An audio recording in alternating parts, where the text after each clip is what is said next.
Hello, कशा आहात माझ्या मैत्रिणींनो? हसताय ना? हसायलाच पाहिजे. कारण आपण हसलो की आपलं घरसुद्धा हसतं, खेळतं, आनंदी वास्तू बनतं आणि यामुळेच आई लक्ष्मी आणि आई अन्नपूर्णा यांचा आपल्या वास्तूमध्ये अखंड वास राहतो. बरोबर ना? पटतंय ना? आज ना सकी मी घेऊन आले आहे आमच्या डिलिशियस प्लॅटरचं 7 काप्याचे घावणे.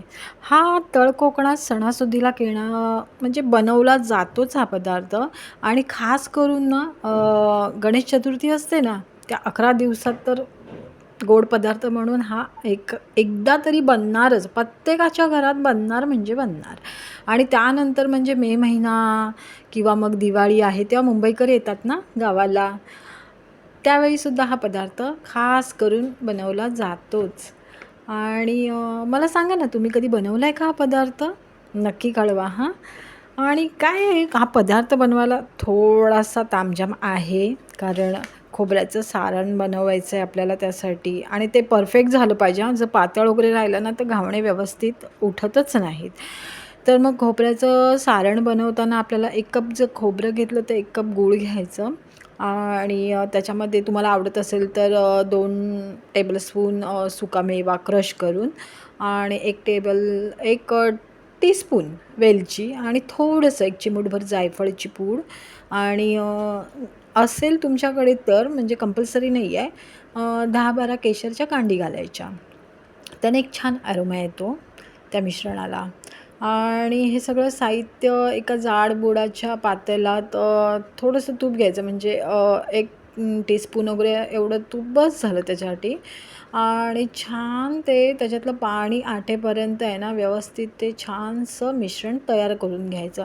आणि समजा कधी-कधी ना असं असतं की नारळाला ना खूप पाणी पण सुटतं.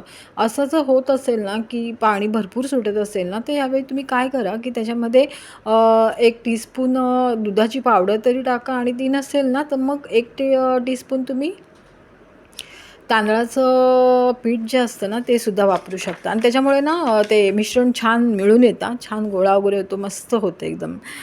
त्याच्यामुळे हे तुम्ही करून बघा. जर दोघांपैकी कुठची एक वस्तू वापरा आणि मग कसं करायचं, पहिल्यांदा आपण पॅनवर मिश्रण ओतायचं आपल्या घावण्याचं जे बनवतो ते आणि मग तो बाजूने सुटायला लागला ना, की त्याच्या अर्ध्या भागाला आपण मिश्रण टाकायचं आणि मग अर्धा जो भाग आहे ना, तो त्या मिश्रणावर उलटून टाकायचा. मग पुन्हा अर्धी बाजू रिकामी राहिली, त्या जागेमध्ये आपण पुन्हा तांदळाचं मिश्रण टाकायचं ते आणि त्याच्यावर खोबरं टाकायचं आणि मग दुसऱ्या साईडची बाजू आहे ना, ती त्याच्यावर पलटून टाकायची.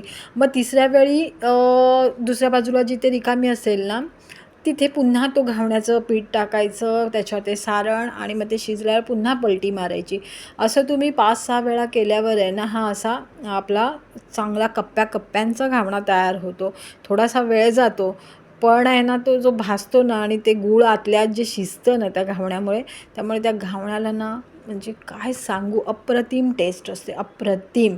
आणि नक्की करून बघा हां तुम्ही. खरंच करून बघा आणि ना गॅस ना थोडासा मध्यमच ठेवा. कारण ते कसं गूळ असतं ना, ते चिकटतं आणि एकदा चिकटलं ना, की मग पुढचे घावणे बनवताना थोडासा प्रॉब्लेम येतो. तर आता माझ्या मैत्रिणी काय म्हणतील, की "बाई एवढं सगळं करायचं तर आमच्याकडे कुठे वेळ आहे? सकाळी उठून मुलाबाळांचं, नवऱ्याचं सगळं करून, सासू-सासऱ्यांचं सगळं करून आम्हाला ऑफिसला जायचं असतं." तर थोडंसं थांबा. कारण ना पुढच्या काही काळात आपल्याकडे घावण्याचं तर पीठ आहेच आहे. पण सोबतच ना मी आता हे नारळाचं सारण आहे ना, ते रेडीमध्ये मी मार्केटमध्ये आणणार आहे आणि ते ऑनलाईन पण मिळून जाईल. पण सध्या अजून काही नाही, थोडासा वेळ जाईल. त्याच्यामुळे तुम्हाला थोडीशी प्रतीक्षा करावी लागेल. कारण तुम्हाला माहितीच आहे, सब्र का फल मीठा होता है. आणि हो, आपलं फळ तर तुम्हाला माहितीच आहे, खूप खूप खूप खूप गोड असणार आहे. बरोबर ना? तर मग सखी, चल आता माझी निघण्याची वेळ झाली. हो, पण आपण उद्या नक्की भेटू. तोपर्यंत स्वतःची काळजी घ्या आणि हसत राहा. Have a good day. Bye.